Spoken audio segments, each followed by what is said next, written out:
नमस्कार साथियों। तो स्वागत है आपका आपके यूट्यूब चैनल इंजीनियर मणि क्लासेस में। तो आज से हम जो भी मुख्य ऑर्गेनाइजेशन है वर्ल्ड की, उसके बारे में डिस्कस करेंगे और ये बहुत ही रिलेवेंट होगा आपके आने वाले जो भी पीटी एग्ज़ाम है, जो पीसीएस, यूपी पीसीएस और यूपीपीएससी के जो भी खास एग्ज़ाम होने वाले, उसमें पीटी में ऐसे डायरेक्ट क्वेश्चन पूछे जा सकते हैं। तो शुरू करते हैं। आज का हमारा लेक्चर बहुत ही शानदार रहने वाला है, तो ध्यान से इसको देखिएगा। इम्पोर्टेंट ऑर्गेनाइजेशन के बारे में बात करें, यानी महत्वपूर्ण संगठन के बारे में, तो पहला हम डिस्कस करेंगे नेफेड के बारे में। नेफेड क्या है? नेफेड है national agriculture cooperative operative marketing federation of India limited. National agriculture cooperative marketing federation of India limited, इसका फुल फॉर्म है। इसका उद्देश्य क्या है कि किसानों को लाभ पहुंचाने हेतु कृषि उत्पादों के सरकारी विपणन को बढ़ावा देना है। किसानों को लाभ पहुंचाने के लिए ये जो है कृषि उत्पादों के जो भी वो प्रोडक्शन करते हैं कृषि का, उसका सरकार विपणन को बढ़ावा देगी। मतलब उसको खरीद बेच और उसके जो भी रख रखाव के जो भी चीज़ें हैं उसके लिए उत्तरदायी होता है। ये एक multi state cooperative society act के तहत पंजीकृत है, यानी कि ये जो है एक्ट के द्वारा इसको जो है ये रजिस्टर्ड है मल्टी स्टेट कोऑपरेटिव सोसाइटी द्वारा। आगे चलते हैं, इसके बारे में थोड़ा देख लेते हैं। तो इसका मुख्यालय नई दिल्ली में है। कब स्थापना हुई थी? तो 2 अक्टूबर 1958 को हुआ था, यानी हमारे भारतीय संविधान के लागू होने के जो है 8 साल बाद। आगे चलते हैं, देखते हैं किसके बारे में। और ट्राइफेड जो है, थोड़ा सा जूम करना पड़ेगा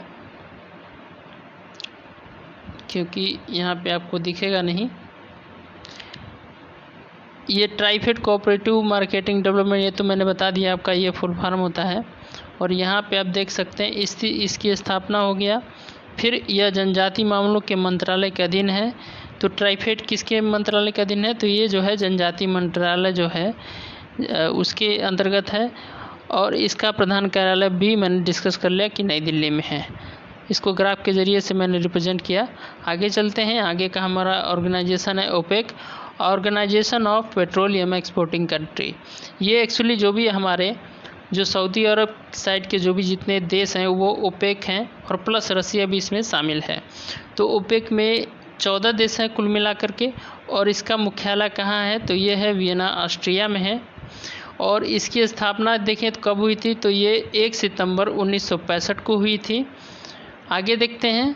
आगे है यह एक अस्थाई अंतर सरकारी यानी इंटर गवर्नमेंटल ऑर्गेनाइजेशन है।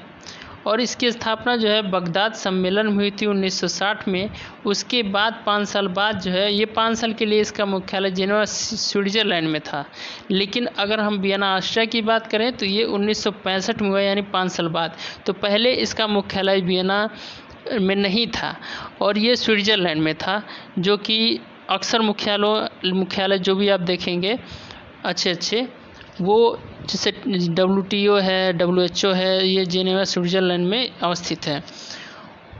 और आगे इसके बारे में थोड़ा देखें, अगर जानने की कोशिश करें तो ये जो है इसका उद्देश्य एक्चुअल में क्या है कि इसका उद्देश्य तेल की कीमतों की स्थिरता सुनिश्चित करना, मतलब कीमतें बढ़े घटे ना, उसको सुनिश्चित करने के लिए तथा उत्पादक देशों जो भी ऑल एक्सपोर्टिंग कंट्रियां हैं, जो भी प्रोडक्शन पेट्रोलियम आपूर्ति प्रदान करने के लिए संगठन के सदस्य मिलकर काम करने के लिए प्रतिबद्ध हैं।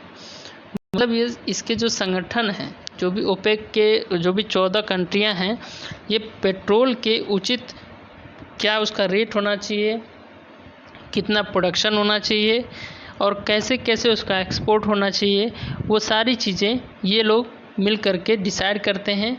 ये होता है ओपेक, यानी oil exporting and organisation of petroleum export country, इसको पूरा कहते हैं।